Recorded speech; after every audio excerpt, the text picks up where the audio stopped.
Halo sahabat, kembali kita berjumpa dalam Sapaan Sahabat pada kali ini. Dan saudara-saudara sekalian, sahabat-sahabat sekalian, 2024, apa yang terngiang di benak kita ketika kita mendengar tahun itu? Benar, tahun 2024 adalah tahun pemilu, di mana wakil-wakil rakyat akan memilih calon presiden, calon pemerintah daerah, dan segala macamnya. Dan tahun ini 2023 akan menjadi momen di mana orang-orang akan berlomba untuk melakukan kampanye. Dan dalam kampanye-kampanye itu tentu segala hal yang baik yang ingin ditampilkan. Terkadang justru hal itu menjadi bagian dari pencitraan seseorang.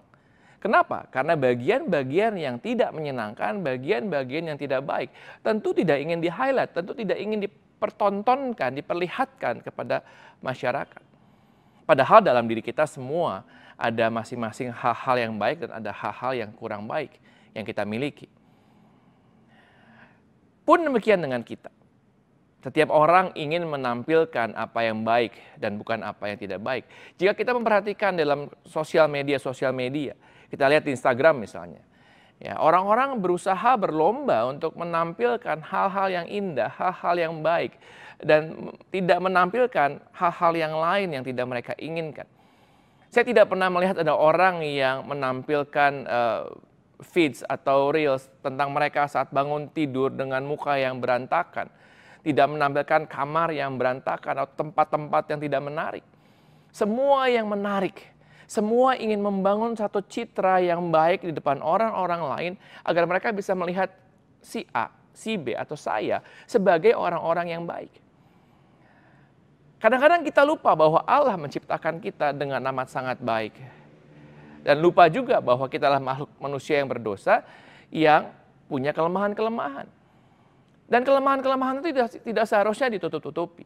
Bukan berarti juga harus diumbar di depan publik tentunya.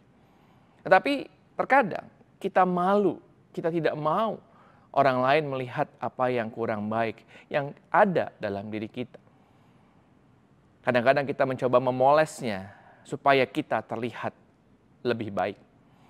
Kadang-kadang kita ke gereja hanya ingin supaya orang bisa melihat, oh dia rajin ke gereja. Padahal hati kita mungkin saat itu sedang tidak tertuju kepada Tuhan. Kita tersenyum, ramah dan manis kepada orang-orang lain, padahal kita sedang mempunyai pergumulan yang begitu luar biasa yang berkecamuk dalam diri kita. Yang membuat kita di luar itu marah-marah dan kemudian melakukan hal-hal yang agresif. Ada banyak cara yang orang lakukan untuk melakukan pencitraan tadi. Menggunakan topeng-topeng, terlihat bahagia padahal dalamnya hancur berantakan. Padahal banyak hal-hal yang gelap yang ingin selalu ditutup-tutupi. Nah sahabat sekalian, Tuhan mengatakan bahwa kita seharusnya menjadi diri kita sendiri. Dan kita menampilkan diri kita sendiri karena Tuhan melihat hati dan bukan melihat pada penampilan kita. Apa yang indah di mata Tuhan adalah keberadaan diri kita yang apa adanya. Yang kita tunjukkan kepada orang lain, inilah saya. Di tengah segala kelemahan saya, kerapuhan saya, ya, saya akan selalu menjadi orang yang ingin menampilkan apa yang baik, menjadi yang baik. Ya. Dan menjadi yang baik bukan berarti sempurna, bukan berarti harus hanya yang baik saja yang diperlihatkan. Di dalam kitab Matius 6 ayat 1 dikatakan, ingatlah janganlah kamu melakukan kewajiban agamamu di depan orang-orang supaya dilihat oleh mereka. Karena jika demikian kamu tidak beroleh upah dari Bapamu yang di surga. Upah apa yang Tuhan berikan saat kita datang kepada Dia? Upahnya adalah suatu relasi yang indah. Bukan sesuatu yang ditutup-tutupi oleh formalitas, oleh topeng-topeng, saudara-saudara. Kehidupan kita sebagai orang-orang Kristen, ya, semakin kita pakai topeng, semakin tebal topeng kita, semakin kita menyembunyikan borok-borok, semakin kita menyembunyikan kegelapan-kegelapan, dan semakin jauh kita bisa menemukan kebahagiaan bersama-sama dengan Tuhan yang sebenarnya menerima kita apa adanya. Saat kita belajar menerima diri kita apa adanya, maka kita juga belajar untuk tidak menjudge orang lain berdasarkan apa yang kita lihat. We don't judge people from the cover of the book. Kita menjadi orang-orang yang belajar untuk juga menerima orang lain apa adanya.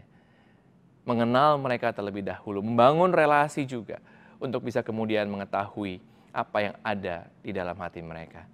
Dan biarlah kita belajar menjadi orang-orang yang mau menampilkan diri kita apa adanya. Karena Tuhan mengatakan kamu adalah terang. Dan terang itu akan bercahaya. Maka tampilkanlah terang Tuhan yang ada dalam diri kita. Dan biarlah kedamaian Tuhan, sukacita Tuhan, dan terang Tuhan menyala lewat diri kita tanpa kita harus membuat pencitraan-pencitraan tertentu. Jadilah diri sendiri dan nikmatilah terang itu. Tuhan memberkati kita sekalian. Jangan lupa like, subscribe, dan klik tombol lonceng di channel Sahabat GKI Kayu Putih. Salam, you'll never walk alone.